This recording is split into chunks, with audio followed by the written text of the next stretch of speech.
Chapter 10 of the book A Mirror to the Blind by Maulana Abdul Sattar Edhi, written by Tahmina Durrani. My name is Imran West Kazmi, also known as Crystal Heart Kazmi. I'm a violent revolutionary, if you want, and I'm reading this book. God help me. God help the readers. Thank you. Torrential rains lashed Gilgit and Peshawar and charged down against the Mangla Dam. The fierce flow of instant rivers from the mountains of Azad Kashmir swept away hundreds of people, including the bodies, boots, and machine guns of army jawans. Along the way, hundreds of small rivers merged, and increased quantity of water reinforced the velocity of pressure. Huge waves surged across Dera Ghazi Khan, tore down its shacks and shanties, and carried them past Dera Ismail Khan. Water ran through Dina, Gujarat, Jhelum, Gujranwala, crossed Pind Dadam Khan, and gushed into the river Indus. The 25-kilometer project of Edhi Foundation went into emergency operations. Recruits were alerted, rescue teams and paramedics dispatched, and trucks loaded at standby warehouses. 30 ambulances moved beside the swollen rivers as Edhi aircraft soared overhead. The scattered population screamed for help. They carried their children and clutched their possessions, both precious to the poor. Entire families were precariously balanced on rocks, some held on alone, hanging from branches or wrapped around tree trunks. They clasped weak reeds or clung on to floating objects that swept them away wave upon wave, brutally hurtling and thrusting them against rocks. They disappeared in the currents and rose at a distance as bloated corpses. Operations were conducted under Bilki's supervision, and the network effectively handled national calamity in my absence, a step forward for the Foundation. Multinational companies contributed entirely through us, while the Australian government divided relief aid between Pakistan's government and Edhi Foundation. As the Navy could only fly over an open sea, we rescued thousands of stranded people in collaboration with the armed forces. Although our helicopters were used by state television, no mention was made of us in their reports, and the credit, as usual, went singularly to the government. I commented, anywhere else in the world, we could not have been ignored. But never mind. Excuse me. In the same year, the organization's Information Bureau confirmed the sighting of a large group of people in Cholistan Desert. It was a death trap. In the, I immediately dispatched a team of 5 volunteers from Bahalpur. Rangers at a military post were ignorant, and the colonel in command joked, "How does Edhi know what we do not? Has he opened the center in the heart of the desert?" The ambulance began to sink in the sand. A six-wheel drive was hired from the checkpost, and the team moved forward, on and on, until at last 22 bodies of Bihari men, women, and children were spotted, collected, and buried. Soon after, another migration was confirmed in the Panuakal Desert that met the Indian border. This time, I dispatched a team from Sakkar. While our helicopter hovered above, the four-wheel drive again sank into sand and was replaced by camels. They moved across stretches of land that ended nowhere, and wind swept the sands and changed the landscape many times over. When no people were found, I ordered a retreat. They plunged into sorrow. Poverty is relative. Bangladesh had been targeted by unscrupulous people plying a heinous flesh trade. Pimps and touts scout villages and lure gullible young women to Pakistan, where they are promised better lives, employment, or marriage. These women trek across India, and after making an arduous journey through the deserts of Rajasthan and Thar, if they survive, land up in brothels, where they are forced to sell their bodies. Very few escape. Those who do invariably end up in prison or at our centers, where they are rehabilitated, taught skills, married off, or sent back to their homes. We had handled thousands of women of this category. Groups of children smuggled into Pakistan from India for similar illegal purposes are also caught crossing the ocean and commonly land up in prisons or at our centers. The appalling conditions I constantly confronted had altered my eating habits further. For years, I'd seen large cauldrons of biryani and chicken korma being cooked in the centers, but would not partake in the feast. My appetite was lost. My attention was focused on the lives of those existing in a dehumanized environment. There was no time for anything else.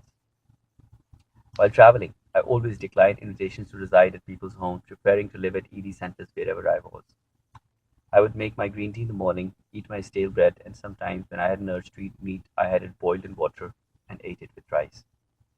When Bilkis nagged me to eat, I jokingly reminded her, Those who believe in changing the world were either hungry by circumstances or practiced deprivation by choice. She would give up instantly. I want to eat. Don't tell me about Engels and Marx. I know them better than I knew my own father. If I was in the mood to talk, I would continue anyway. Every reformer renounces his own comfort. He doesn't even need to build a house. When you think of others, you stop thinking of yourself. There is no space for that. There is no space for that small character. Followers of prophets and leaders close to them adopted that example. Hazrat Abu Bakr never cared for wealth. Hazrat Ali possessed only half a bedding and ate stale bread. Personal revolution is connected to the greater truth and has its own voice. As there is one life, so there was one work for me. I had explained the meaning of that to my family. When you pursue a purpose, it becomes one with personal life. Although we can spend on ourselves at our pleasure, I would rather set an example. I was not suggesting my austerity to people and explained to many who complained, Edhi Sahib, to be like you, we have to muster strength that does not come from any source we tap within ourselves. I would clarify, why do you make me faded clothes, stale bread in an office room for a home into an example for yourselves? It is not a command from God. Islam is not an extreme religion as much as it is not a ritual. Money is not abhorred and spending it is not a sin, is no sin. But the method in which it is procured is important. You serve from another, it is hateful, nor is it yours without sharing. Learn discipline, perseverance, self help, and control of mind and body from me. The rest was an administrative need that became a way of life. Tobacco, tea, betel nut, refrigerated water, and air conditioners were not bounties for me. I refused to raise expenses towards bodily abuse. I would say to all those who indulge in these addictions, other than an appendix operation, a chest infection, and the accident, I had never been ill. Every morning after Fajr prayers, the morning prayers, I visited our centers in whichever city I was present. In Karachi, I now spent an hour selling tokens on the footpath, avoiding crossroads during office hours when traffic was too fast and people could not stop. On some days, very few people were attentive. The Punjab and the 20 provinces were far more responsive, and I put it down to the fact that what you see less and hear of more is attractive. In Karachi, I was no longer a novelty. As much as I created a charitable organization and begged on the streets as a reminder of my position, I did not bow and scrape for this purpose. I was declared fakir for a cause, for which reason shame at stretching out at a hand transformed into pride. I explained to my friends, much as my palms turns up to take, it simultaneously turns down to give. In Lahore, when I had 2 hours free before catching a flight home, I wasted no time in collecting 35,000 rupees on the road, always maintaining, if you give, it is from the direction of your own heart, otherwise there is no need for it. Most still fail to perceive that they ignored an essential service, one they might need themselves one day. By daily evidence, all over the universe, a man laughing in a car would die an instant later. To most, this was still not clear. It certainly was no favor to me. Charity was only directed and dispensed through my methods. If any disagree and can think of wiser ways, they are under no obligation. In fact, those who donated towards the foundation earlier and have developed doubts retain a lifelong facility to withdraw their contributions. My refundable receipts have no time limit. I've established credibility like a bank and turned myself an unofficial banker. Initially, people thought before giving me even 10 rupees. Now they give in millions with confidence. The achievement was due to the consistency and unity between my private and public life. I was in no haste. I could travel all over the world and open trusts on the basis of your own help through yourself. A peaceful social revolution was slowly spreading and was visible in the Edhi Foundation's operations in other third world countries. Bilkis commented, I told you to get out of the pond into the river, but you leapt into the ocean instead. I knew nothing would stop you. I would laugh with her. You made me run all over the world, Bilkis. I would not have stepped out of Meethadar for 12 years more if it were not for you. You gave me strength. As the field had grown vast, the demand for a bilateral respect between the bureaucracy and foundation also grew. They lost nothing, as we did their work, just as they cooperated with me. I understood that they were not morally free. Crushed under the power of politicians, rampant corruption, low wages, and rising prices, many still responded to good. I explained to my colleagues, we are independent and free, while they are fettered. I confronted the consequences of this disorder many times in the day, and it was symptomatic of all underdeveloped societies. I explained to my colleagues in order that they might understand how to deal with the administration. You arrive at a police station with a complaint, and the inspector reacts in accordance with your status and appearance. To the poor, he shouts, "Shut up, you liar." Uh, I have experienced and can see through your drama. His hysteria is evident of psychological disturbance. A man who extends no latitude, patience, or compassion in his profession and holds interaction with intimidation is a disturbed man. Whereas the doctor explains softly instead of insulting and kicking a patient out. But the police believe that doctors reacted on the basis of a fee, so they ruthlessly extracted their own from almost everyone.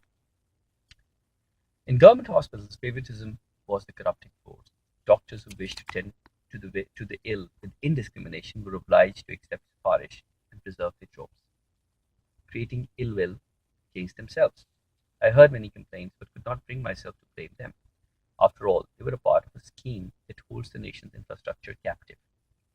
Government hospitals are still better for the poor than private ones. I have never seen an empty bed there. At the Edhi Foundation, there was no bureaucracy. It was an easy system, with one accountant and no PN. Even children could learn it quickly. I would often say, the system I've created is a gift to the nation. I told many politicians, when a government clerk envisages death, he turns corrupt to provide security for his family's future. If a cover is provided, his sustenance will no longer be his problem. I had written to the finance ministers of almost all governments. A tax thief is not interested in the country's prosperity. The lower staff exploits the loopholes you have left gasping, as well as fees and bribes extended by the upper class, which in turn evades tax as well as domestic electricity, telephone, water, and gas bills. The country bears the reforms. Some suffering is essential. It is better for the nation's future if the removal of employees is made easy for companies. A dismissal sword hanging over their heads will force them to become conscientious and hardworking. When people argued against the idea, I explained, as company servants can only be suspended, they sneak back through underhand methods. Let them complain to the High Court. Let it decide. If the owner denies the people their right, let the courts shut the factory. The government administration faced the same problem, and I had suggested the same to many rulers. Government servants only want a job, they don't want to work, as they too can only be suspended and not dismissed. They have no fear or need to reform, whereas we dismiss lazy people immediately. The government could take no action. Even if some action were taken, the protection of a group would get a reinstatement order. I had told the authorities numerous times Karachi's municipal corporation should order residents to clean and maintain the grounds 10 feet beyond their shops and home, or else face confiscation of the property. If the mayor keeps a vigil and dismisses negligent employees, they can approach a court but receive no salary. When a new person replaces them, others will learn from the action and change their habits for the sake of their livelihood. If the government cannot manage a sector, it should be privatized, like us. I was always appalled by what consecutive governments failed to even notice and tried to point out the defects to anybody who could do something constructive. When an administration is crammed with old, tired, and lethargic public servants, their slackness affects and weakens the nation. Many wanted to know what was wrong, but nobody ever did anything. I, however, never stopped trying to make it. The traffic laws formulated in 1935 were still operative. I talk about this to Ayaz and Imran Qasmi about the 1935 constitution that the British had to rule over us Indian slaves, which we were then and which we are now as Pakistani slaves. Has the state not noticed the increase in population in automobiles? In London, when you park a car in the wrong place, it is hauled away and fined heavily. Parking is a facility you have to purchase. Here, administrative control is based on bribes. If rupees 5,000 is the average income, bribes included, increase salaries to 6,000 and implement the law. Severe punishment of enforcement. officials, confiscation of capital and property, will land their families in destitute homes and they will keep their duties. When administrative implementation is on the shoulders of the state, any destitute person found on the street becomes the responsibility of the concerned department. Punishment is a reform. From one example, all others learn, but it is transformed into a useless and unjustified reaction unless people are provided with welfare. No device is effective, nor any punishment legal, without establishing a system. The propounders of Shariat must keep this in mind. Labor unions had also become corrupted, lazy, undeserving, and limited. Lower class leaders were overtaken by greed, displaying arrogance and imitating upper class rulers. They became ठेकेदार्स over haris and kisans, which is corrupt over the weak. Another position was clutched by hawks, another rank was held captive. And what about the poor? Now they were scared to death of their own kind. I had also told many government officials, take the risk and bring company owners under government control. Improve the distribution of wealth and shut down unions. They merely have a nuisance value. To many union leaders, I had explained, I am not against the concept of unions, but its followers have betrayed it, so that it no longer represents what it originally meant. Unions have been taken over, corrupted, and misused by political groups. What other option is there but to abolish them? When somebody warned me that this advice was agitational, I justified myself on principle. One party has to be annoyed. A judge annoys one party. The UN annoys one. And I annoy those who do not concede to fairness. If dignity, self-help, and awareness annoys some, it is the natural response. I have further explained the dilemma to my friends. Society is subjugated to colonialism beginning from home. Why do we write, talk, think, speculate, and equate? Most of all, equate the past, present, and future with British India, when in fact we have replaced imperialist rulers with our own. A columnist who often attacked imperialism argued his case with me. I clarified. You forget that the British were not betraying their own nation. They, in fact, conquered half the world for it. We, the conquered, on the other hand, expected equality. How were we equal? Why should they have thought so? Then we shouted, burnt, and killed until at last they fled. At last we were free and independent, but never equal. 50 years after their departure, we are still pleading. Having compromised on equality, we ask only for justice, but the affluent say, how can the ruler be just to the citizen? The illiterate to the literate, the wealthy to the poor. When I spoke like this, their expressions always seemed to say, you're not a historian, Edhi Saab. These historians had, however, diverted people's attentions by freezing colonial rule before the year 1947, so that we could not detect traces of it in present times. I would guide people in the dark alleys. All religions, sects, categories, and classes have to live. None can be dismissed by a wish or a whim. So have no fear in rejecting blatant colonialism. You will achieve freedom by demanding and providing justice at your own level, in everyday matters, at home and on this very street. Fight it everywhere so that it retreats. In the streets and alleys of the third world, I saw potential leaders everywhere I turned. The sharp minds of street dwellers developed strong instincts, but their minds were neither positively activated nor utilized, and the universe incurred a heavy loss. I had often lamented about this waste of human potential to senior officials and foreign correspondents. Computers, airplanes, and rockets were invented by the human mind. Who knows what great discoveries could have been unearthed from the alleys of the third world? Some great mysteries might have unraveled. They would laugh every time I suggested. Nobody has tested the equilibrium or encouraged an input from under bridges and inside pipes. Who is to know the extent of loss? Perhaps the cure for cancer or AIDS could come from there. Who is to know? The collective mind lay dormant, while only 1% contributed to world progress, although that 1% had achieved much. Too many assets lay wasted. To a federal minister, I had complained. Instead of passing bills for public works, Parliament passes loans for factories. It is fertile ground for front men who take commissions and make deals. Parliament is a business house where those who enter become concealed shareholders connected to some major project outside. Inside, they thump desks and throw Words like traitor, spy, agent, kafir, and terrorist from all directions. And what of the people outside? Those who crawl, beg, weep, and toil year after year, while year after year you creep up on them in garb of saviors, fooling them into car lending you afresh, then turn your backs and become leaders again.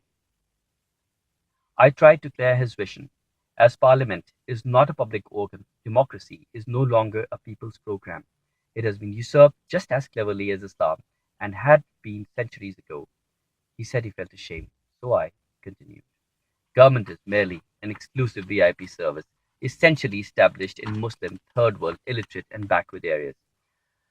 Where else in the world do you see it? And where else? And where is it legalized in Islam? Why has it not been declared as yet another sect of this great religion of equality and indiscrimination? As if, as it is so effective, so obvious, so proudly, and so vulgarly displayed, you should declare it from the minarets of mosques.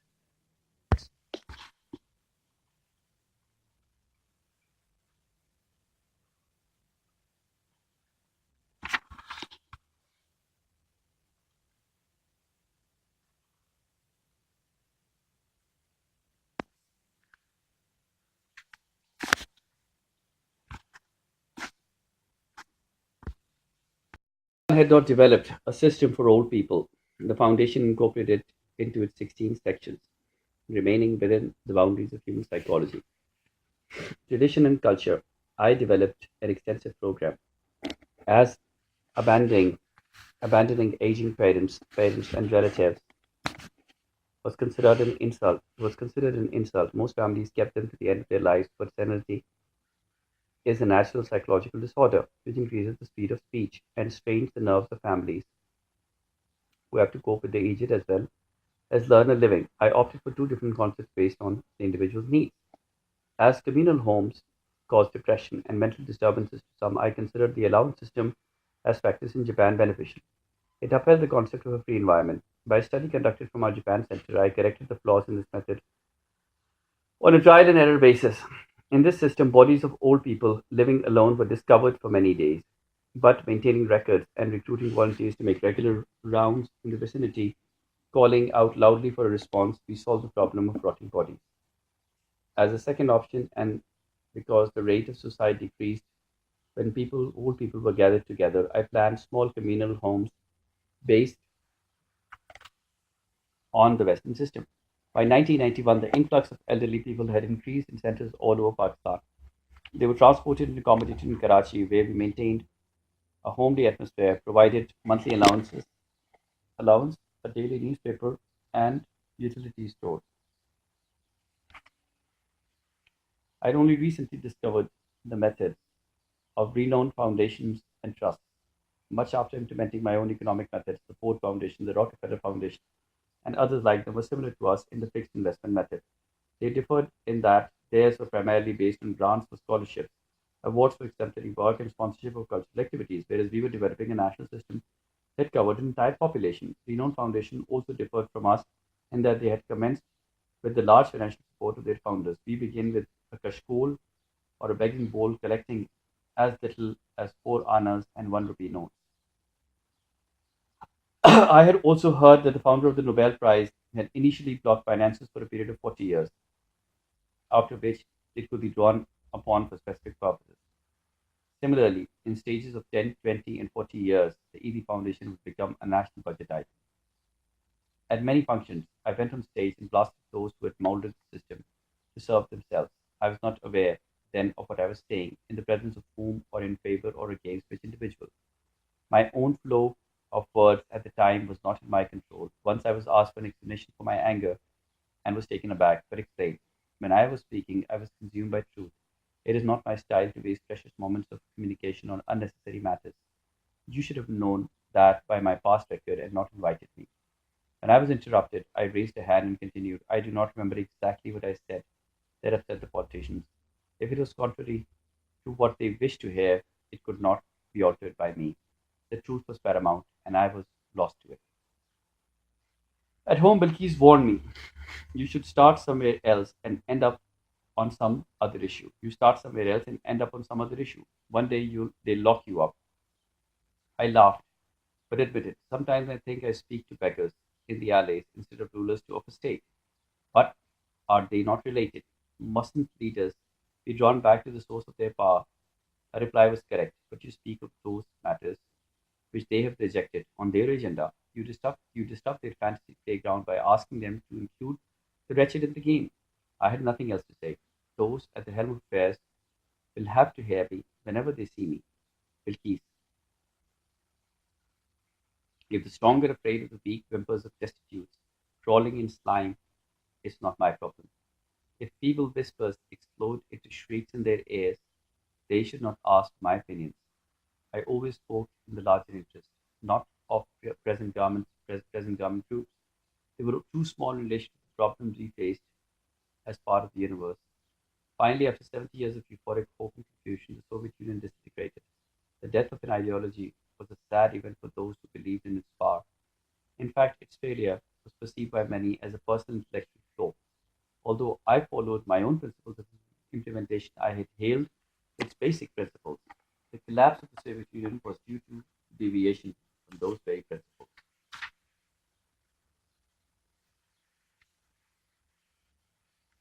Having aroused idealistic people across the world against inequality and materialism, the leadership had all too soon themselves fallen prey to it. The very basis of its impact was lost. I had no doubt towards their initial intentions, but the leadership betrayed the world. Not in intention and thought, but in overlooking the human tendency towards personal gratification. A long term vision could not protect the theory in the fragile first phase. They jumped out at the beginning and abandoned the foundations. As the leadership separated itself to from its plan to uplift, the project became unworkable, and the game changed under a mafia who looted and misused law and order imperatives. The heroin trade became common. I had often told my colleagues and repeated myself at this juncture, what good is unpracticed theory and how can people adopt it when those who propound it have deviated from it? Belief in its truth died with the leadership's rejection of it. It died because its power no longer held the interest of its leaders. It could therefore no longer attract the imagination of those at far distances from the source of the concept. Yet, Yet power had historically been proven as an enticing, distracting, and consuming monster, and few who entered its portals emerged unaltered. Again, leaders had failed to learn.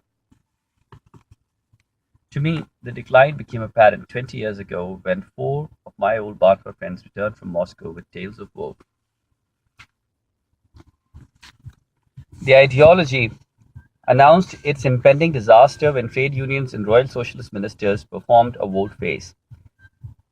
Hardy Soviet automobiles were replaced by imported Japanese Toyotas and the German Mercedes-Benz, which stood out starkly against the general poverty. For 15 years, I read about their emphasis on weapons and became alert to their impending destruction. Concentration as a priority on overpowering the US uh, made reforms in the system a means only to that end. Weapons were allocated the bulk of the budget, very little trickled down to reach the masses. My old group of comrades sat before me with long, sudden faces. How could the system move without life blown into it? A minimum of 25 years needs to be dedicated towards building solid foundations, while the upper echelons adopted rampant corruptions. The nation became confused, shackled, and frustrated. Stories of the ruling class always fitted to the common man, and disbelief in the system spread underground. It was expressed in black marketing at the lower level. Foreign cigarettes and smuggled goods were commonly sold in general stores. Greed broke the working speed of the nation. Crops were destroyed so that even wheat was imported. The system failed due to the betrayal of the administration.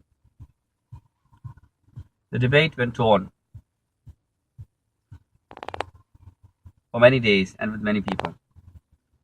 I explained what I perceived as a serious folly. Unlike reformers who resolutely adhere to the concept of chatai, constantly summoning humility and remained rooted to their purpose, the socialist and communist leadership became upwardly mobile. In all systems, an Amir is necessary. Amir is leader. It's necessary to steer, direct, and set a personal example. In stark comparison to the communist leaders who transformed themselves into Tsars, Gandhi, Jalaluddin Ravani, and Allama Mashraki remained accessible.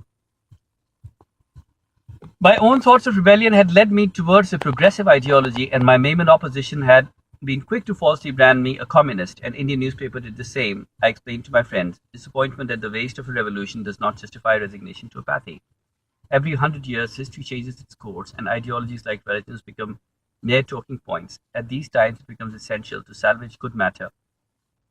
With every century, there is a reversal. After every century, there is a reversal. This has begun. Plastic bags were popular for approximately 40 years. Now they're considered dangerous, as they cannot be recycled. It is part of the world's pattern to form full circle.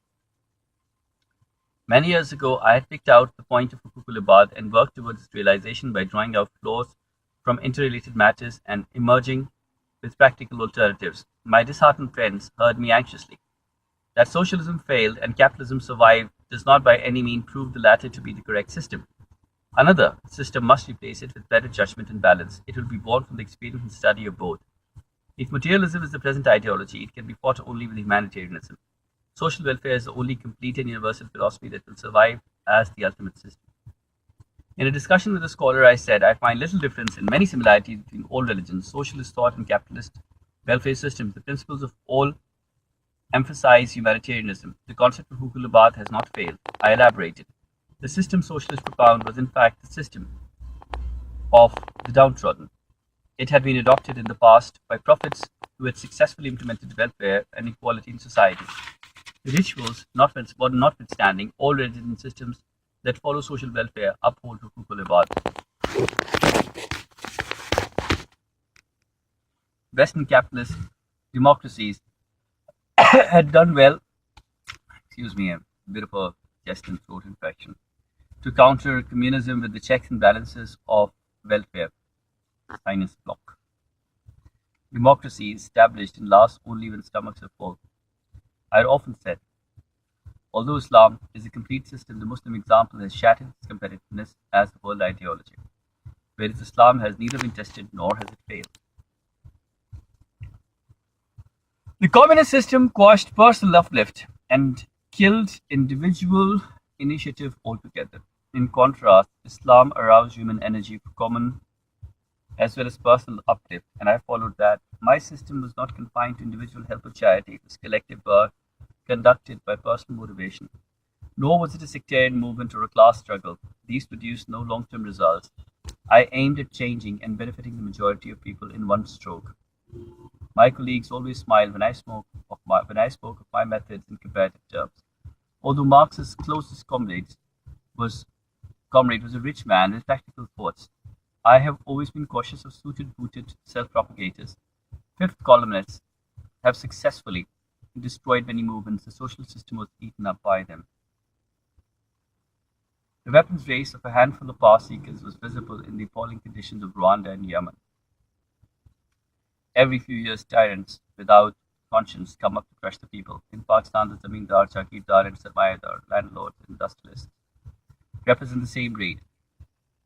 As humanitarians always find themselves forced to compromise, there are only a few exceptions who are not contaminated. I never stopped pointing out assemblies, political parties, pressure groups, democracy, and dictatorships are all the same. For the rich, it is another game. The players are useless and wasteful people who have become crucial obstacles in the way of social welfare. The poor go out to work and notice. Soon they will question their situation. A mixed economy is essential to dilute the revolutionary urge. Addressing a meeting of my staff, I explained our method. The separation of welfare from government is as important as the separation of the judiciary from the executive. Whereas the West welfare system is through the state, ours will run parallel to it. Within 40 years, Pakistan will be recognized by its welfare system. It will become a model for the third world, but we need some more time to accomplish the financial cycle. Despite the fact that the charitable class comprised only 1% of the population, and in 45 years I had not been successful in breaking through linguistic, communal, and sectarian divisions, The foundation was close to the position I had envisaged. Without causing any pressure or hindrance, we will become the right arm of the government. But by maintaining our Awami identity, we will ensure that we are not challenged and our work is not disrupted. My colleagues were no longer apprehensive about my plans. They were now as sure as myself. I declared to my colleagues and volunteers, historical change without bloodshed is my vision. Establishing a social welfare state as peacefully as we are doing is the method that must replace wars for freedom. We shall support the state. It will adopt us peacefully. The present system shall be replaced by a welfare alternative. I instructed them to keep in mind our far-sighted mission and work without overlooking short-term issues. One is bound to fail without the support of the other. I told them also to remember, we are an essentially separate body from the government, linked by mutual goals and cooperation.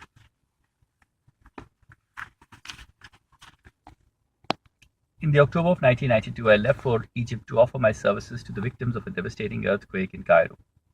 I toured the affected areas and stood before a 20-story building which had collapsed in the tremor. Very soon I realized that the authorities were clueless as to how they could remove the debris without eliminating the chance of possible survivors. I walked around the rubble, the colossal girder, serpentine wires, and scattered household goods. Taking over operations, I instructed the salvage team to drill, and soon they pulled out one mutilated body after another, while I moved from one spot to another, retrieving corpses at every point. The Egyptians were amazed at my ability to discern their presence and attributed it to some supernatural power. Over a lifetime, the odor of decomposition had infiltrated my nostrils, and I thank God that I had not become immune to that stench. I had taken upon myself the responsibility of the elevated human position of Ashraf al-Makhluqat, where God is one and each man encloses his spirit. By recognizing the power of this fact and extracting optimum ability, my own judgments and decisions had become instruments of success. I preserved even my body against abuse. It was a vehicle to accomplish the purpose of the soul. I told my friends, I am now in a position to concentrate on development and finance. Behind me is religious energy and speed. Astrologers would examine my palm and say, you will have a lot of wealth, but it will come and go. Your sharp brain will achieve a lot for the world. I would laugh at Bilqis. If somebody had predicted this at my birth, I would accept it. Now they know. When I received a letter complaining that millions had been stolen from our Multan center, I pushed it away.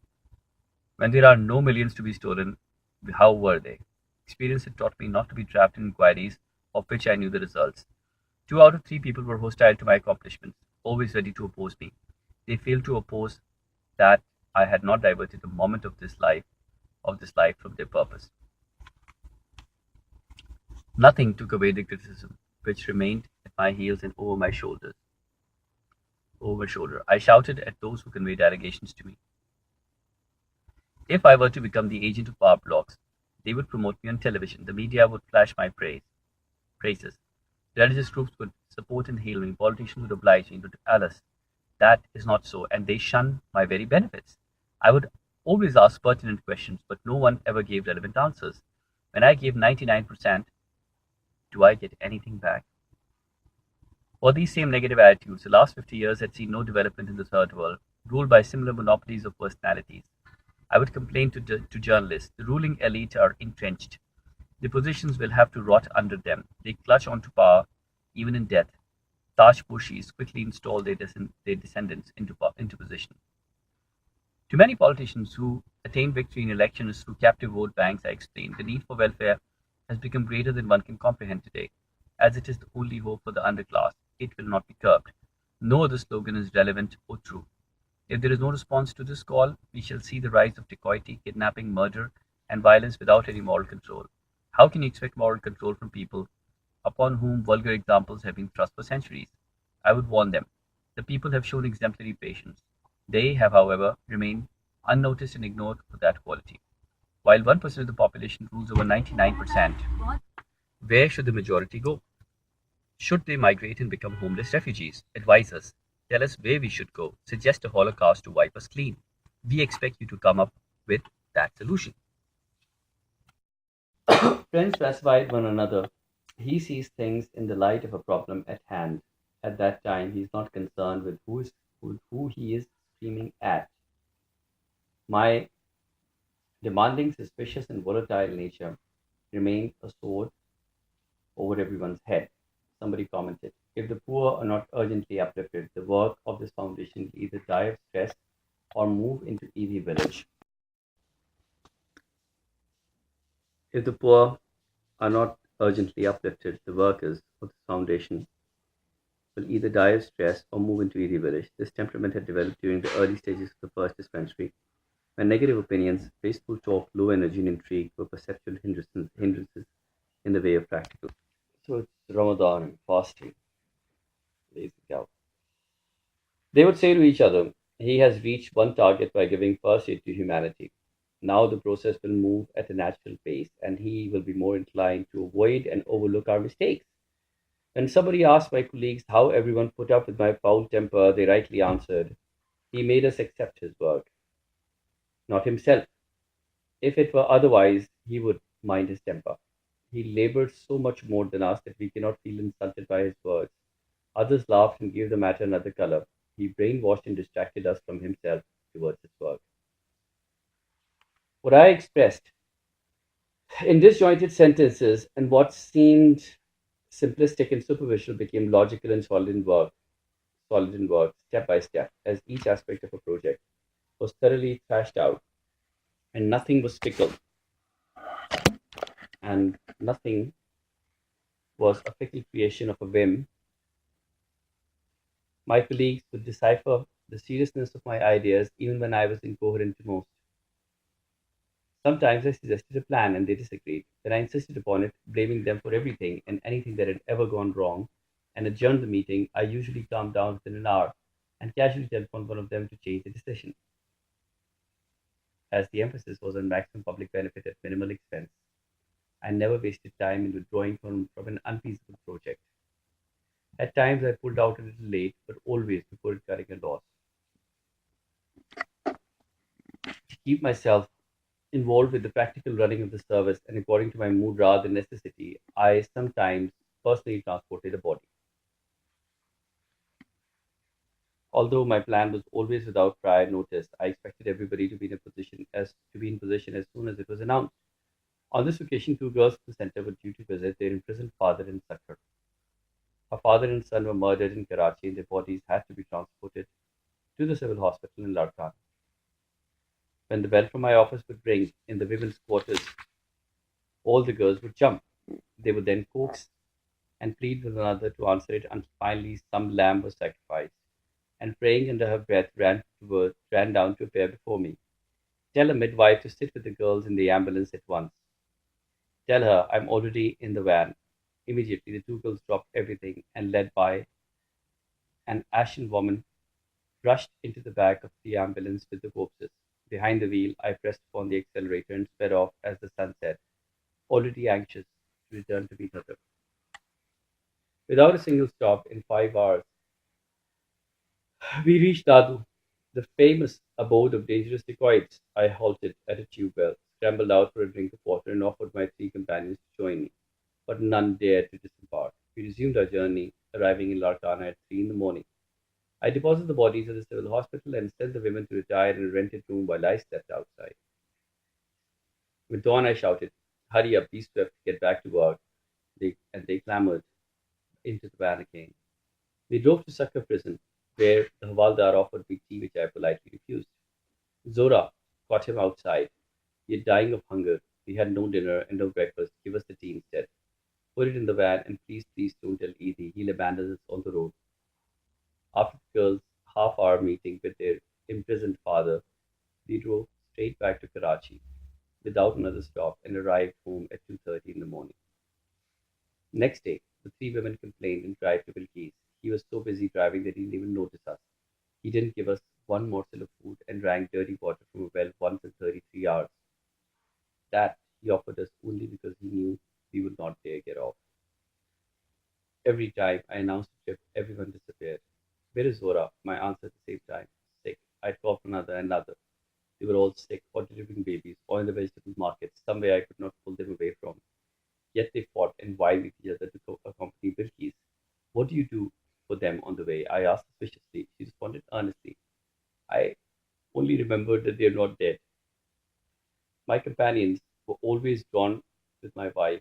When Bilkis went with her team to attend to food poisoning epidemic that spread from contaminated water in Thatta. Relief teams had already been dispatched with medical provisions and bundles of clothes. Bilkis stocked her van with fruit, biscuits, tea, and other edibles from the bakery. As it was not an emergency, they drove slowly, eating and listening to songs on the radio until they arrived to face the havoc.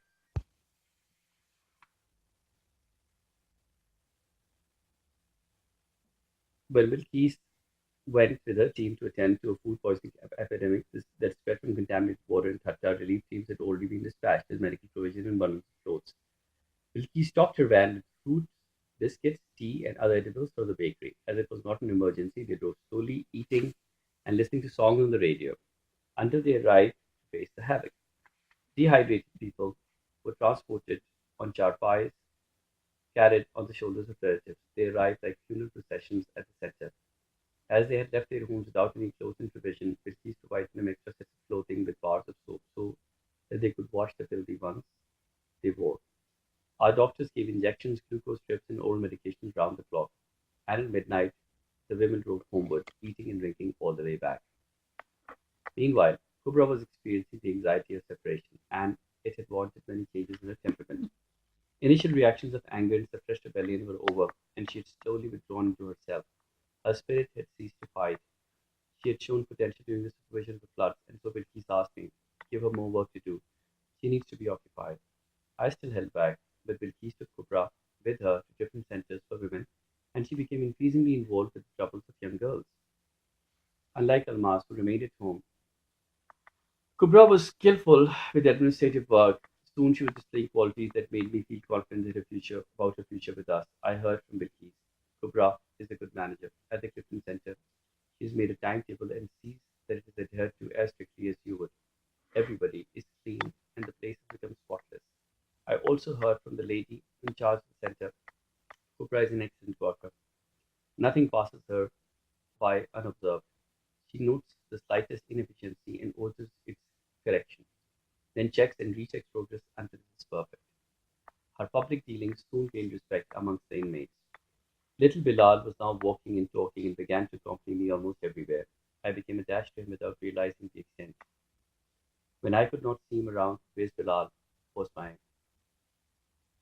was my most repeated question, and his was where's Nana or grandfather. I shared an untapped camaraderie with the little child, a kind of mutual belonging that extended beyond the relationship.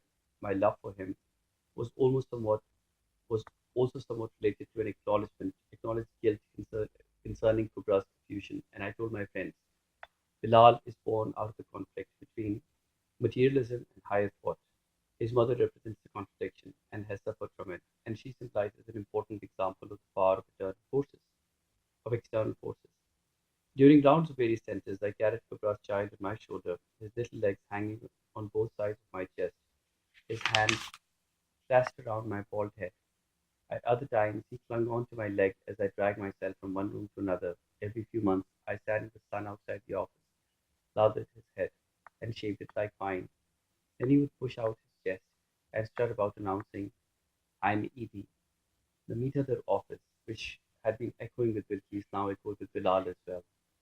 We became inseparable, and every night he slept cuddled in my arms. Sometimes we lay on the beds outside, and I told him stories about my life on the street. When I narrated tales from Batra, he constantly interrupted them with questions that had no answers but made me roar with laughter. Bilal was my own reflection, the same stout, round body that everyone loved to roll around and throw up in the air. When he visited his mother in Clifton, I wanted him back, and when I was away, he counted the moments until I returned. His inquiries began as soon as I drove off in my ambulance. What time is it now? How long more for Nana to return? Rabia Ma complained of headaches, and Bilkis insisted that I take him with me. He will not let us think of anything else. He's a parrot. We're all breaking down. I clasped his little hand strongly in mine. He was a bonus to me from God. Bilkis traveled to other provinces every few months, and in pursuance of her ongoing concept of outreach, would take along a group of girls from Apnaghar. Despite Bilal's presence, the day dimmed when she left. No matter how preoccupied I was, Bilkis' absence made me melancholic, and my heart ached for her so much that I would not look in the direction of Rabia Mouse. Rabia Ma's house anymore. As the days passed, I either lost my temper at everyone who crossed my path or else fell into silence and pined inwardly for my wife. She knew this pattern well, and the third day would start saying to the girls, "We have to go back home. My husband must be miserable. He won't eat, sleep, or talk, except to explode at some poor soul." On the telephone, I would scold her and tell her to return. Bilkis would laugh. "Are you missing me? You only do that when you're left alone with each other. Otherwise, you never care to look back." These parleys would continue until finally she was forced to come home. And that day became an interval from characteristic outbursts for me. The staff witnessed a personal transformation. My face glowed with happiness as I cheerfully roamed around, giving instruction in a soft tone, joking and laughing with everyone. When she would come in, obvious relief accompanied concealed looks of amusement and whispering, I would open my cloth, pull out my bread, and gobble down three chapatis one after the other, telling her joyously, "I couldn't eat anything when you were gone." The next day, this food was over and workers would tell my wife, "Go away again, please. Go somewhere. We can await your return." My love for her was very well known. Because I was working against the interest of a powerful lobby of vested interests, steering the nation away from its disastrous direction, telephone threats became common. Due to these lurking dangers and not because of any political or government clash, Bilkis became concerned for her sons. Realizing the anxiety their presence would create, I asked them to remain away from each other for the time being.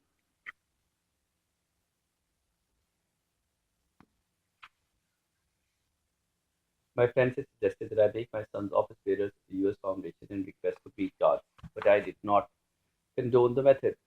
Occasionally, the boys visited the representative of the Edhi Foundation in New York. Neither one of them was, however, allowed to interfere with the office.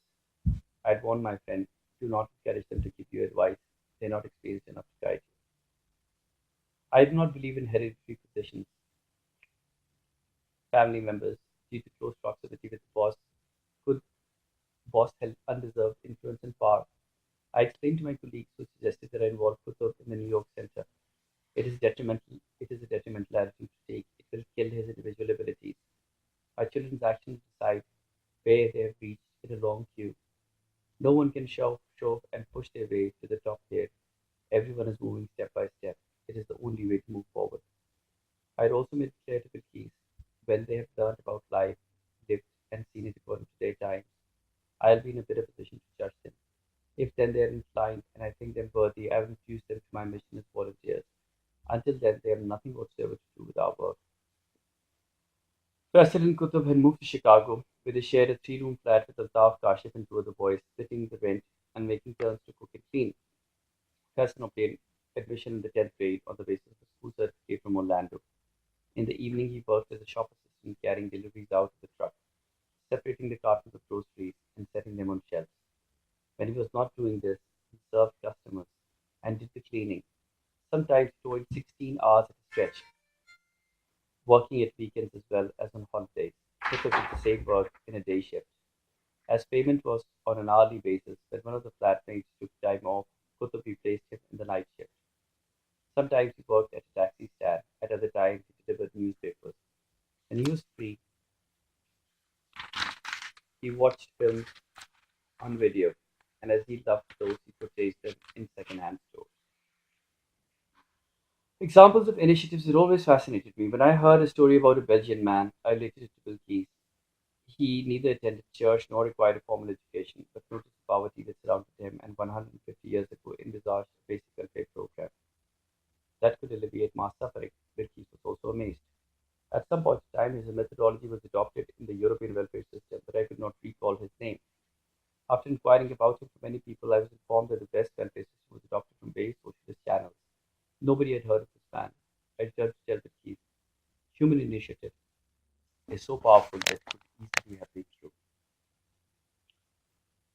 In the same spirit, I had always encouraged my sons to move independently and slowly from the bottom of the ladder. Do not go up and come down. A tree grows high from roots deeply embedded beneath the structure of the earth. It does not grow downwards from the sky. Likewise, character develops by noting and correcting the smallest flaws in the client of a laborious struggle. The outcome of that future strength, I explained to my wife, only if they make my example to heart, if they take my example to heart, will they qualify to stand as trustworthy guarantors to the will I leave behind. I need my children as future gods, not as designers, planners, or implementers. That was my business, and God willing, I will accomplish it in my lifetime. I'd advise the boys to remember: never buy an old car, incur a debt, take a second wife, or leave a good boss and good neighborhood. When Kutub sent us $300, I was happy that he was able to save despite the high price of living, and by laboring in a grocery store, driving a taxi, and delivering newspapers, it made me hopeful. On one of my trips to the US, I visited them in their apartment where they had cooked a meal for me. The films, of course, were nowhere in sight, as neither had even ever burdened or troubled me for anything I would tell my friends. Both my sons are bankers. They have inherited the concept of savings from their Maimon background. As the boys were not yet regular in prayers, Rabia Man needed constant reassurance. I told her to wait a little. People are not born with good habits, but they can be attained if bad ones have not taken root. As we were not in the rat race of social climbing, I had also advised my sons marry very poor girls. They will always appreciate your home and relate to a mission against misery. Marriage for reasons other than achieving oneness is a captivity. It is not a relationship that can be sustained by anything else. Pathan and Baruch tribes still observe the medieval custom of selling girls for marriage. The complicated buying and selling of relationships was hazardous, but it was not for me to change. That was not my subject. My problem was the girls who arrived at my doorstep for protection, those running away with their husbands and families at their heels. When they escaped social or familiar pressure, they were sheltered under strict regulation. If a girl had eloped with a man, we had to be overly cautious of dangers that could land her in prison under the Hudud ordinance. When documents were to our requirements, we let them go. I was always explaining at the end of the hassle-filled procedure. Young girls think they can escape from here with boys of their choice. As underdeveloped societies make serious allegations at each step, my organization needs protection too. The one that followed this discipline was Edhi traps them in a prison. There is no way out, only a way in. I agreed, shouting back. Suggest another method instead of complaining and whining. When I let them go, you say I have opened a brothel. You say I supply girls at high prices and molest them myself. When I lock them, you cry out, it's a jail, it's a jail. He's locked them up. At these times, I always threatened to shut shop, rebel against working, and withdrew into a shell. But the lives of the poor would make me revert to them. Those I had not yet reached, those I had to reach. To parents, I constantly explain: if two people fall in love, they can marry. Islam permits it, even if you do not. God accepts love and consent. Papers are only a defense. Witnesses are sunnah Rasul. Bride price is an obligatory deterrent against responsibility. Then what is the problem? That Islam is lenient and progressive towards women and allows them ample space within its liberal and reasonable moral boundaries is being overlooked. I complained about the matter to the Islamic scholar because you have distracted attention from important issues. Women suffer the imposition of whims, not even vaguely mentioned in the religion. In Pakistan, they were in fact adopted from the influence of Hinduism, where women were denied the right of existence without a man by the concept of sati. Each marriage, each divorce, and easy remarriage with the independence of choice is paramount. Whilst responsibility is strongly recommended, I elaborated on these views to the scholar. I believe that all laws which fetter women are in consonance with tribal customs and geographical and cultural influences. No religion prevents anything progressive. The family structure emphasized in religion is also by no means static or stifling. When the scholar argued against that, I pushed my point. We must move according to the times, along with our all interrelated matters. The liberal Western attitude is keeping with this instruction. He insisted that restrictions were in keeping with our values. I disagreed. As progress is the only method towards uplift, promotion of economic independence of women is the method of our religion. Facilities of housing, loans, free health and education increase her options and remove shackles that bind her to the will of others. God demands that, likewise, old people's homes free the young men from a burden in a fast-moving modern world. These methods adopted within moral constraints would strengthen rather than weaken a family system. At the same time, they were in keeping with the natural cycle.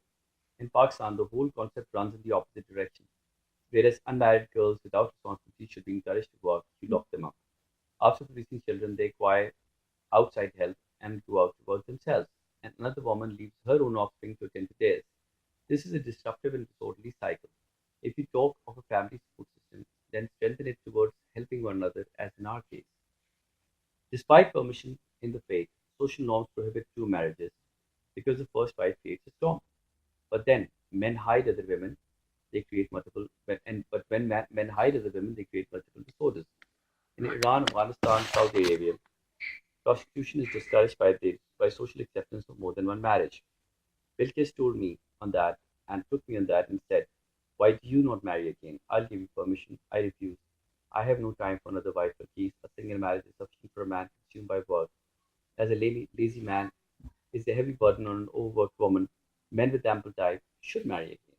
I told many men who came to me for advice on second marriages, it is better to practice self-control. If that is not possible, the second wife is better. If a woman is examined by a specialist, he will confirm the disastrous effects of overuse and childbearing on her body. At a meeting in England, I had declared the only check to the dilemma of surplus women and prostitution is to encourage more than one marriage for a period of time. When the demand for women increases and they become scarce, their position will improve and their value will rise. We can then revert to single marriages.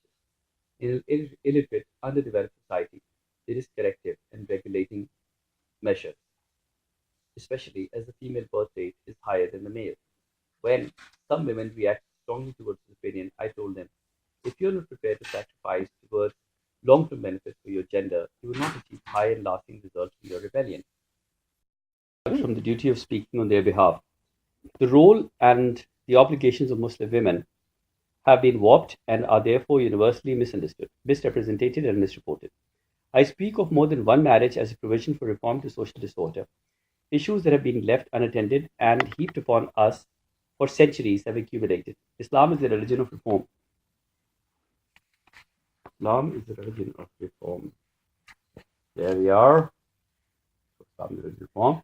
Its laws must be used as preventive measures to backwardness and upheld for long-term progress.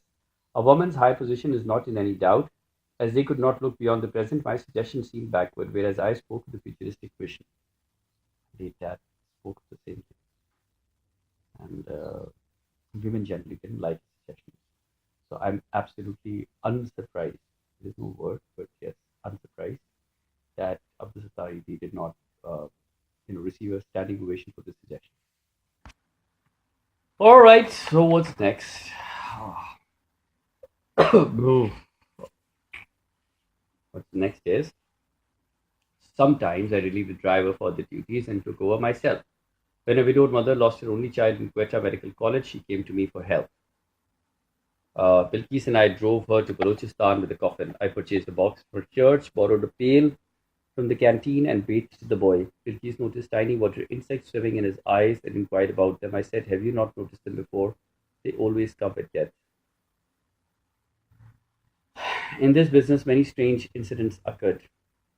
When a fakir who begged at the Kala Pul was buried at the spot by his disciples, the shrine of Lal Baba became a booming business before it was noticed.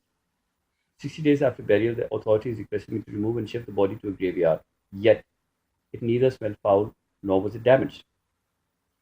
In another incident at a Dhobi Ghat, a fakir from Miyawali lived in a water swamp, slept at its edge, and ate whatever people gave him. One day he disappeared. 2 days later, he rose with the filth from the drain. His 80 followers refused to allow a post-mortem, and so we drove the body from the gutter with a strong perfume of roses filling the ambulance. In another case, an old lady lived alone and hardly ever rose from her prayer mat. When the sharp, pungent smell of human decomposition filled the corridors of the building, residents sent for her daughter-in-law. She made her small son jump across from an adjoining balcony into her grandmother's terrace, and the old woman was discovered.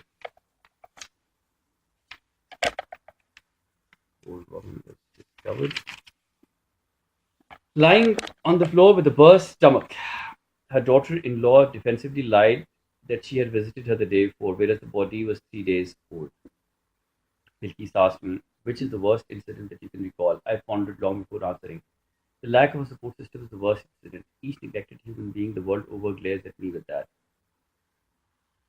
Kubra's complicated thoughts were at last untangling. She worked hard with handicapped children and young girls and remained involved with discovering new methods for their improvement. A calm had replaced the previous tension on her face, but she had grown very quiet, pensive, and detached. She also ate too little and remained awake most nights. When she told her mother that she was happy working for the foundation and understood as well as appreciated the reasons for my way of life, I decided to involve her on a more serious basis and increase her responsibilities at the Clifton Center. In the meantime, I walked around with little Bilal wrapped around my back. At these times, I often felt a sadness for my daughter's growing isolation from the world. Even after 24 years of marriage, Bilkis had not stopped arguing over money. In fact, neither of us had compromised on our views. I had repeatedly told her, ask for expenses on the first of each month. After that, there is no money due to you. She would invariably appear on the 8th or 9th of the month and give me accounts of the past week. I refused to reimburse her. I'm a declared fakir, Bilkis. I cannot pay other people's debts. No matter how pointless the argument, she never tired of the topic. Even sentences remained the same. Have we not discussed this before? I complained. Has it been resolved? She retorted, marching out, shouting from the door. That is why it's still under discussion. I confided to my colleagues, laughing softly so that she might not hear. Much as my wife complains about my miserly nature, I believe that she is at heart very similar. My personal investments were in government savings scheme utilized towards public works. Profits were repaid from the national budget. As I withdrew only a small amount of the personal expenses, savings on savings grew alongside the capital and the foundation developed a solid backup. Our purses were directly linked to the Edhi Foundation in more ways than time. There was no difference in anything being ours or the organization's. Distinction between personal and public investments was unknown to me. In both cases, I was equally careful, frugal, and concerned with stretching and saving money. International services organized for Pakistanis settled abroad were established under country-specific charity laws. Funds were used in the same method as in Pakistan, whereby the money was utilized wherever it generated and spent its source. Donations in the form of goods were sent to Pakistan by using foreign funds. To save myself from the narrow reaction of preachers, I allocated expenses to different funds. The Sood Fund, built from check payments in large amounts of interest money, was utilized towards the care of non-Muslims. By moving silently for the last 45 years, we were now slowly climbing up. I had not created an overnight public monster without input of major thoughts and precaution. When somebody warned me of nationalization, I would laugh. We will re-establish by spreading Bilkis' Shadir and merge her and everything else into a new foundation. My colleagues would hold their heads and Bilkis would slump down a chair at the thought. I would be surprised at them. Why do you forget that I am committed to the concept of Amin and have protected public interest by using my name and mind to its maximum capacity? The system I had established was no longer a burden. It was time to move forward. If they won't let me complete the second phase in Pakistan, I will go elsewhere and introduce it. Poor people are everywhere. I am needed everywhere, and that and what I have developed can be used everywhere. My work is wholesale and can cover the whole universe. As grandeur was neither my style nor my aim, the system was based on public collection without drawing attention and creating a political competition. I had never joined a political party and had avoided making adversaries in achieving my purpose. 1 rupee per person, quietly given at any isolated street corner, was sufficient. We needed time to become foolproof, and on that I could not compromise. Much as I explained these grave issues as reasons for my frugality, Bilkis did not accept them. I would still be arguing. If I had not been so, how would I have built a financial fallback for the company? I'd shout and she'd snap. It was only true to nature that you did so. I'm asking you to give me money against it. I would not. Another door opened for me when word began to formulate and I became more articulate. When words began to formulate and I became more articulate. Before now, no matter how anxious I was to talk, I could not express my feelings adequately. I understood that earlier the asset had been blanketed. It had been time for constructive work. Statements and speeches were unwanted. I would merely have been speaking to the deaf. Actions were effective, not arguments. Now I spoke of Hukukul Ibad as an imperative principle to implementing Hukuk Allah, and foundation solid impact stood behind me. On a tour of the Punjab, I spoke at 10 different places. There are many ways to enter public life. I have come to speak to you when my words are substantiated with solid work, so that you become inclined to comprehend and compare truth with falsehood. I told university students who gathered around me, I will bring a basic mind change. The way of change is a silent social revolution with new methods of implementing ideology. As every period is different, every revolution is according to its time. The present demand is for a peaceful change of the system through awareness. Promoting awareness is the revolution of our time. Directing society towards awareness is the revolution of our time. Directing society towards its own potential is the revolution. In this method, brains are required, not weapons, nuclear bombs, and muscles. All people will peacefully accept the change that benefits the majority. I told another student gathering it was my business to research the mess of this land. In the process, I dissected the soul of corruption, and the primary cancer was barren minds. If you are healthy, why and how are questions that must never cease to be raised. Emphasis on heaven and hell is a distraction. It breeds in minds that have turned lazy to do anything today. The only universal visible finality is complete isolation 6 feet underground, beyond which nothing is defined. As after it, everything is hypothetical, it is also meaningless to discuss. I told religious groups who came to me from Peshawar, building individual ability and face yourself. Build individual ability and face yourself. If you become qualified to prepare for the isolation of death, you'll be motivated towards my way. But they were involved in scripts from dramas. At another function in Lahore, I said any philosopher, any international economist may talk to me about the methods I have introduced and the thoughts behind them. Illiteracy is a disability only for those who live their lives walking and talking while their minds slept. The common idea that nothing could be achieved without education had made me think of the way God conducts the upbringing of some men according to their purpose. But but they failed to understand me yet and booted me away as unequipped for higher vision and profound thought. That I had developed my thoughts by observing, feeling, and living with purpose and faith in the power of individual ability was inconsequential to the well-read. In 1990, I advised the declaration of a black economy. As in Saudi Arabia and the Emirates, black money should be declared and turned legal. When all money is deposited in banks, corruption in this sector will come under control. Within 3 years, the system will become productive. Government salaries will be paid by check to control theft and other discrepancies. A 4 ana tax on each check with the entire nation operating by that method will be highly profitable. When the morale of the nation rises, loot would decrease and the tradition of cash expenditure would end. I asked a senior banker, what is the need for banks to have 10,000 rupees to hand over in cash? Why do you waste time counting? Is the use of drafts not better? He agreed, but could change nothing. I also suggested the income and revenue department should be incorporated in the scheme. Whatever revenue procured, 25% should be forwarded to tax collectors. Built as an arm to assist the government, I conveyed the foundation's points of view to officials from the health department. The government should manufacture its own pharmaceuticals, one color and one packing, unavailable in the open market. The packing should warn of a 5-year prison sentence if sold in the open market. Teams for arrest should be formed and rates should be picked and categorized even in private hospitals. I tried to goad many learned men. Doing research is not adequate. It must go on towards activating reforms. Professors write their thesis and flee from their own discoveries. They do not want to put themselves out by interfering with a complex and corrupt system. The practical example of a solitary unread man was never important to them, as they did not understand the relevance of practical as opposed to theory.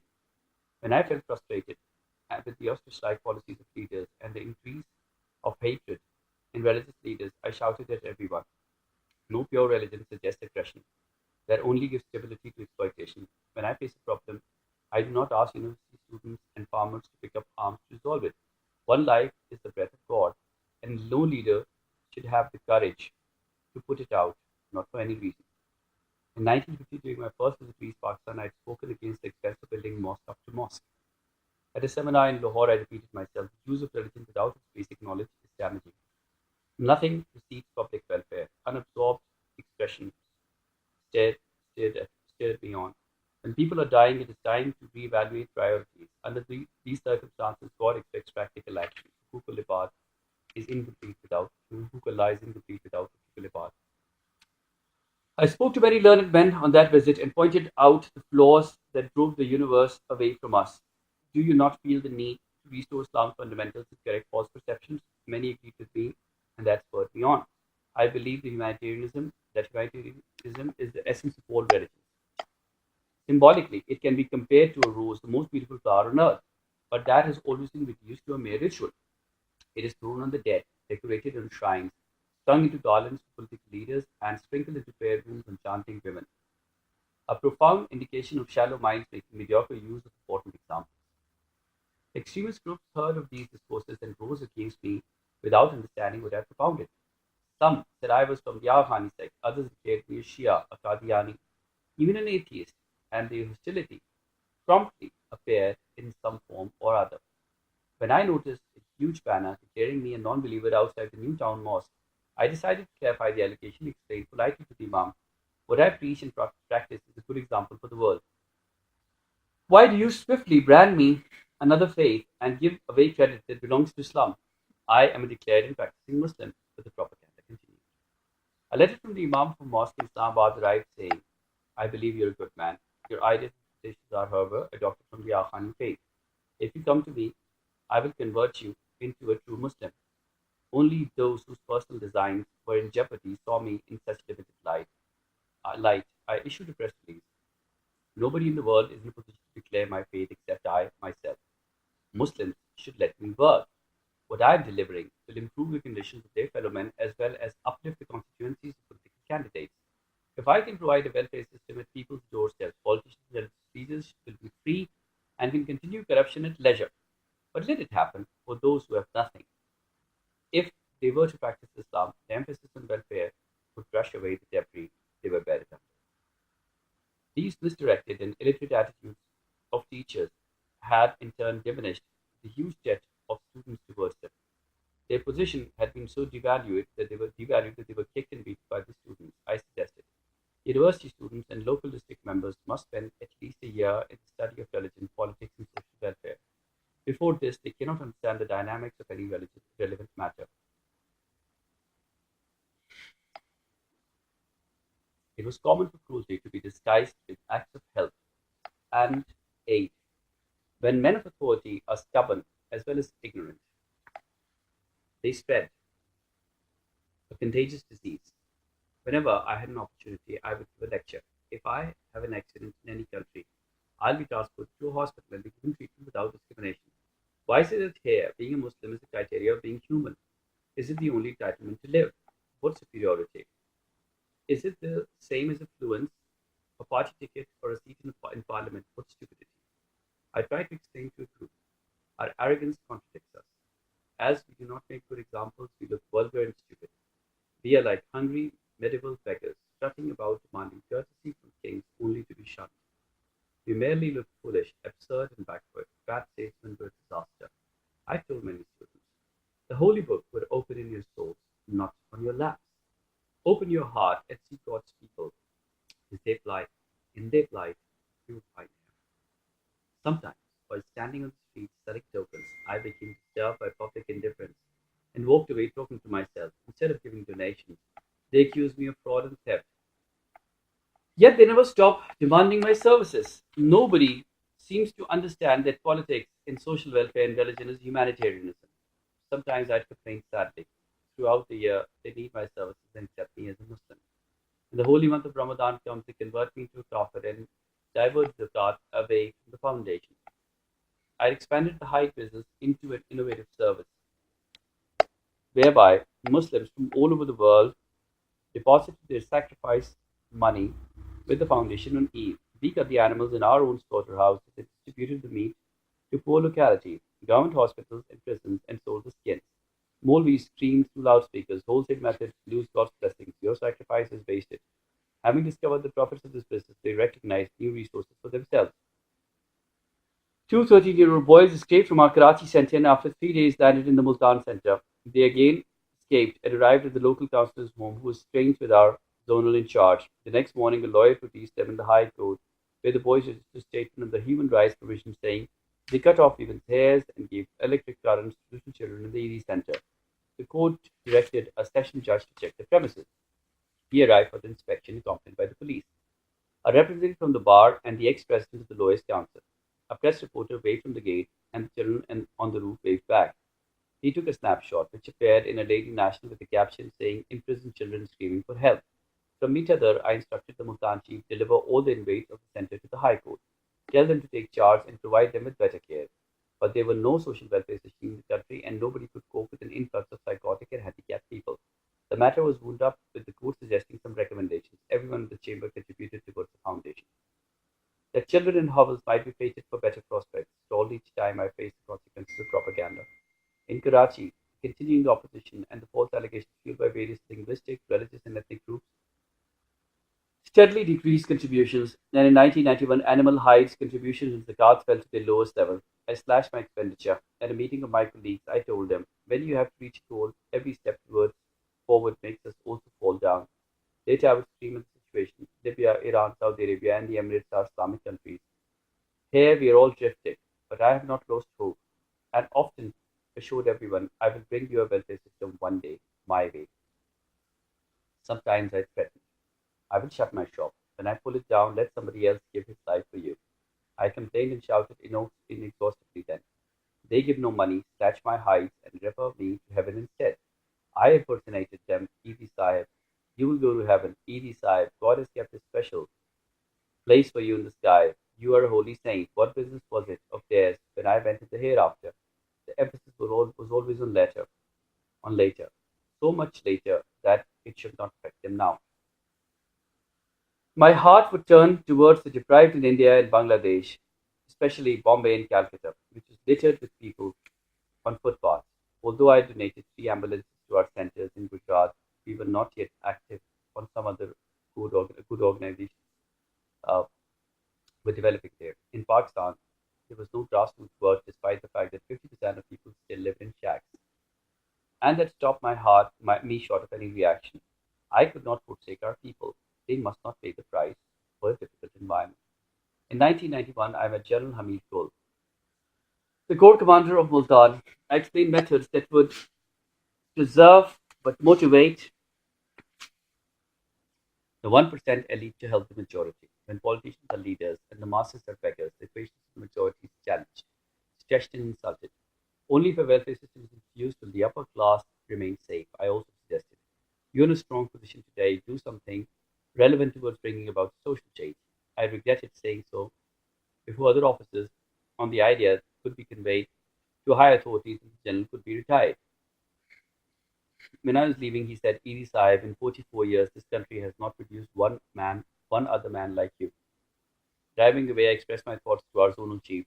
All these years, I have told powerful men ways to get the system, but not one of them has done anything. I thought someone might write a book and promote the concept of welfare, but I have realized that nobody is interested. They're all bungalow revolutionaries. In Lahore, I openly suggested to a group of officers, Charles de Gaulle is the man we need. My colleagues would be relieved when the press censored my words on their own initiative. They would tell me in subdued tones, if the press did not jump to protect you, Molana, they could make a case of high treason against you. I'd laugh. Why should they do that when they think I'm stupid? The organization now ran on a set establishment pattern, and the period of Janoon had somewhat calmed. I was tired but not bored. I could feel the network both in my brain and on my fingertips. I was looking towards my goal. The destination was within sight, and the basic problem was over. But new times, new problems were swiftly replacing them. At Meetadar, not much had changed in the way of stringing and throwing up at bloated, drowned, or burned bodies. Pilkies would ask me. We cover our noses and burn strong incense after a body leaves the premises. Why does nothing happen to you? I would tell her. I can never forget that the decomposed body could be yours or mine with ease. How can I not give respect to that? Sometimes the body would come in so badly infected that nobody would want to go near it. Many who handled rotten ones could instantly get inflamed eyes, and the contagious infection would spread to everyone who came in contact. Psychotics or destitutes with maggots embedded deeply in their souls would arrive at the Meethatha dispensary. I shouted out orders, clean the sores and do the bandaging. On these occasions, I was always quick to notice that the girls would flinch. I would take over cursing everyone. I hope to God your mothers and brothers get infected and the facilities denied to them.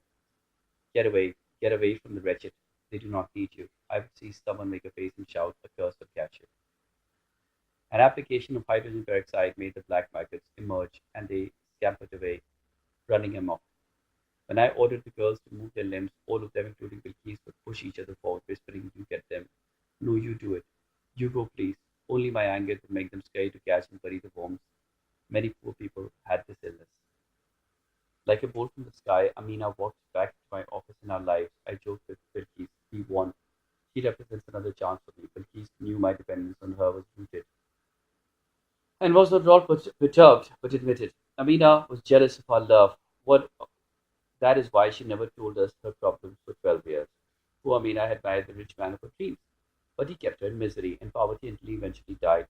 She came to us with an offer to work again. Her face not only showed a clear understanding of life's priorities, it also reflected regret born from my success. Most girls I had proposed to saw Bilkis, and so, most girls I had proposed to saw Bilkis and felt remorse. When Bilkis heard this, she said, tell them it's my turn now. And I would say to her, you come to me through some power. I also told my wife, when you follow a rainbow, it ends nowhere. That is the fate of poor Amina. A marriage is disastrous if one partner is not cooperative. Bilkis decided if she wants to spend some part of her life serving the poor, we will not turn her away. I laughed mischievously. I hope you're safe, Bilkis. Although I was surrounded by women, Bilkis was neither suspicious nor possessive. She knew that I was an ideological man, and it was not easy for anything to divert my attention. I was too strong-willed for that. When I expressed the need for a good female secretary, she merely laughed. She will need a very big heart to work with you. I'll tell her that. 25 years had passed since our marriage, and love had not waned. Bilkis boasted to Amina. Edhi might seem to have given me nothing materially, and many say he put me in a fire from the day I married him. There was no rest or respite from the misery he gathered around us, but he brightly explained that the fire made me into Kundan, which is gold. My husband tells me, Bilkis, you are a jewel yourself. Politics ran its own rampant course, and a disorganized and visionless future became more obvious. In 1991, the government of Benazir Bhutto was dissolved by President Ghulam Hussain Khan, who drowned incompetence and corruption. An interim government announced another general election, and the results ushered in a Muslim League government with Mian Nawaz Sharif as Prime Minister. In the same year, thousands of Pakistanis marched to the line of control in Kashmir, and the intention of crossing into Indian occupied territory as a symbolic gesture against brutalities in the valley. The Pakistan army was in difficult position. I had to prevent the charged crowds from crossing into occupied territory without inflaming sentiments. It fell to the foundation to suddenly play peacemakers, so that from our traditional function of being an almost disinterested humanitarian service, we now had to prevent an outbreak of hostilities. The Red Cross became the UN peacekeeping force. I sat at my base in Muzaffarabad and directed the team. By coaxing, persuading, and firmly explaining the uses of the act to the marchers, we managed to prevent not only a potential bloodbath but also saved the Pakistan Army from the distasteful act of opening fire on their own countrymen. We were able to bring our experiences gleaned at Muharram processions to bear on this occasion. In a very difficult terrain, our volunteers provided the marchers with medical aid and, in some cases, saved life by swiftly carrying exhausted and weather-beaten people to hospitals. Soon after Bilal was burnt, Altaf did not return home on the pretext that there was nothing he could do. Kubra removed herself from services that took consent to care for her own child, and finally, after his 2-month ordeal in hospital, he died on the day of the Kochi train accident. Kubra's condition was so disturbing, explicable, and inconsolable that it affected everyone in the family. Bilkis kept me informed of developments. Waiting was punctuated with deep withdrawals into silence. I knew that as the hysteria in bed, the silence would grow. Ended. The pain was beyond sharing. It marked the birth of a mother's lonesome and lifelong ache for a lost child. Distance of no help to me as memories of Bilal's loss and Kubra's tragedy came to mind without pause. I worked obsessively, fighting thoughts of them both, so that I might forget my loss. But it was an impossible task until I knew what to do with Kubra. After an extended tour, I returned home, and my distraught wife complained, "You ran away as usual.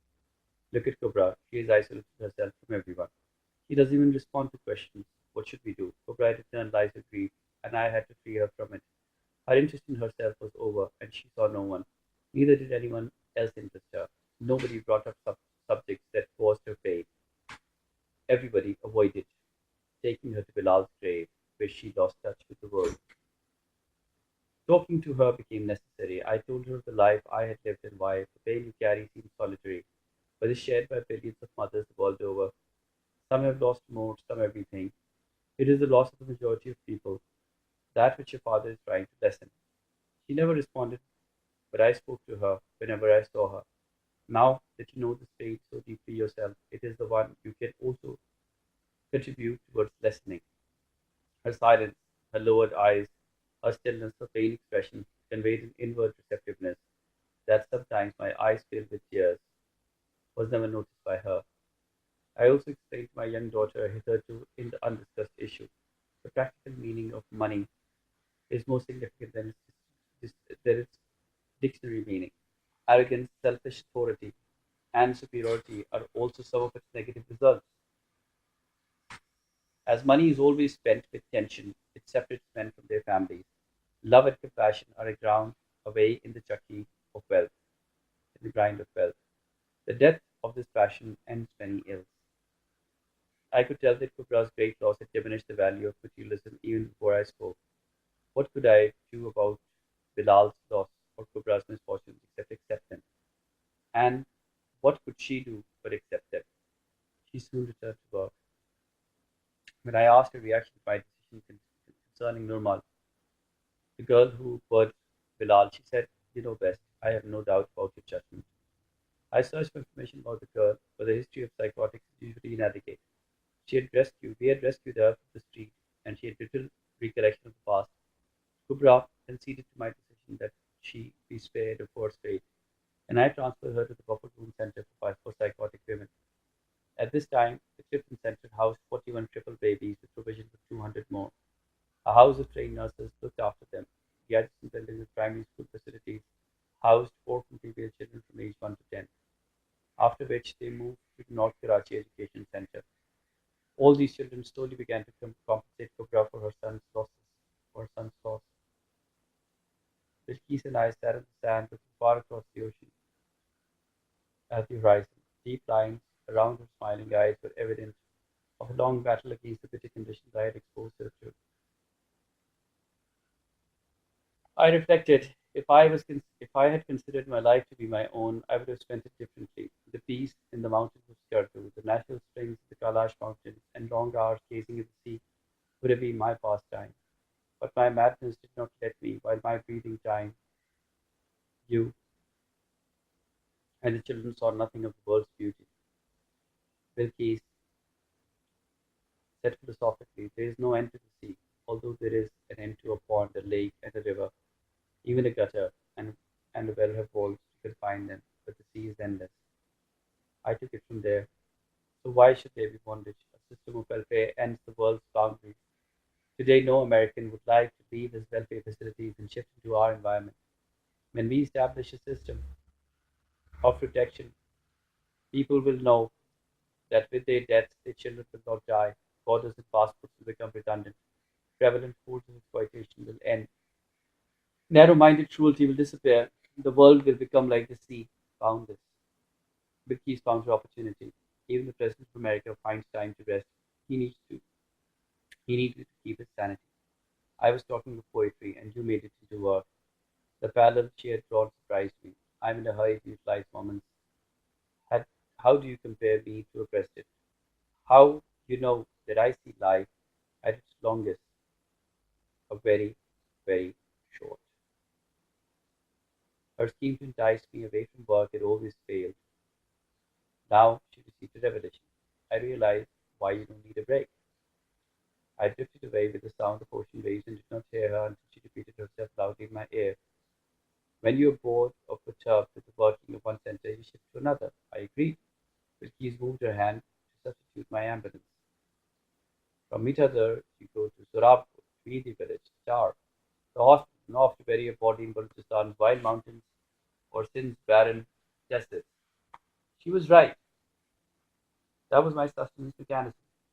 She continued, when you're disturbed by all your senses here, you fly away to Lahore or Islamabad, always on the move. That is why you never, you're never free, even when you are. But my attachment to each other equaled no one. It was my home, the only real form of peace, however, was silence. And to abandon myself to that was possible only during long journeys. A few months after Bilal's death, Bilkis informed me of our daughter's new frame of mind. Kubra regrets her previous attitude and has understood that she must give her marriage another chance. She wants to return to the US so that she can share Bilal's pain with her husband. That we are all pleased as well as relieved was short lived, as Altaf now demanded a divorce. Kubra's world had seemed to end after Bilal. Now it actually happened. No home, no husband, and no children was a colossal tragedy for someone who had valued herself so highly.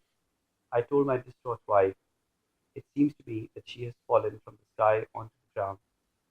With a loud bang, Kubra cried again. She clung to her mother.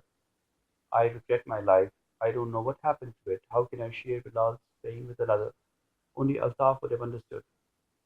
Does he not want to? I explained to her. The truth is always reached through struggle and severe loss. You're making a painful journey. It is a way of life. I settled the divorce quickly, quietly, and amicably. Altaf had met another girl and planned to remarry. Khala tried to dissuade her son, and Zina tried to persuade her brother to avoid the act for Kubra's sake, explaining that at this point it would be detrimental to her health. But his mind was set. So it was that Kubra finally had to face the suffering of rejection. She would have to face a future longing to retrieve her chances in futility. Remorse would gnaw at her heart without reprieve. I explained the last position, my sad pattern. People move on, they don't wait for others to settle their complications. Their tiredness is not based upon another person's speed. As for the date of my son-in-law's marriage, as the date of my son-in-law's marriage approached, Kubra disappeared into isolation. When the newly married couple's photographs arrived, Khala cheerfully showed them to us, and it was decided that they be hidden from Kubra, but she was bound to find them. And when she did, she had a nervous breakdown.